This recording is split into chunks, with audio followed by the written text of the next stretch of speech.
CV-lista över utbildning och tidigare arbeten.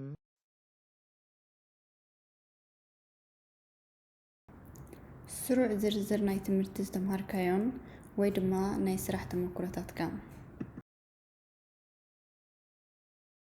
Arbetssökande, person som söker arbete. ስራሕ ዝደሊ ሰብ Personligt brev, presentation av dig och varför du vill ha arbetet du söker. ብዛዕባኻ መን ምዃንካ ትነግር ነቲ ስራሕ ከዓ ንምንታይ ትደልዮ ከም ዘለኻ ትጽሕፍ ማለት እዩ Arbetsgivare, person eller företag som anställer människor.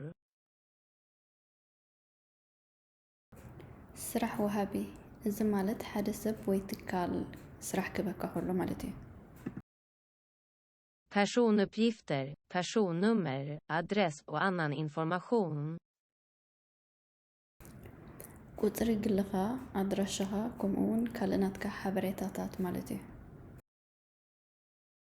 Platsbanken, webbplats på internet med platsannonser. ዌብሳይታት ናይ ስራሕ ትደልየሉ Skriva in dig, anmäla dig till exempel hos Arbetsförmedlingen.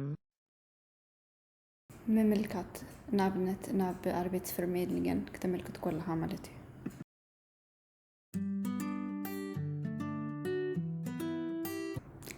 እዚአን እምበር ንስራሕ ዝጠቕሙ ማተርያልስን ኣብዚ መዘውን ብሕጂ ከምዚ ዓይነት ተመሳሳሊ ማተርያልስ ክነቕርብ ኢና ማለት እዩ ንስራሕ ጥራሕ ዘይኮነ ወላ ንትምህርቲ ምድላይን ካልእን ዝጠቕሙ ማተርያልስ ማለት እዩ ብኣብኡ ኸዓኒ ኣብ እቲ ዌብሳይት ኣትኹም ክተንብብዎ ተደለኹም እቲ ሊንክ ኣብቲ ታሕቲ ክንሰደልኩም ኢና ኣብኡ ኣትኹም ክትሪእዎ ትኽእሉ ኢኹም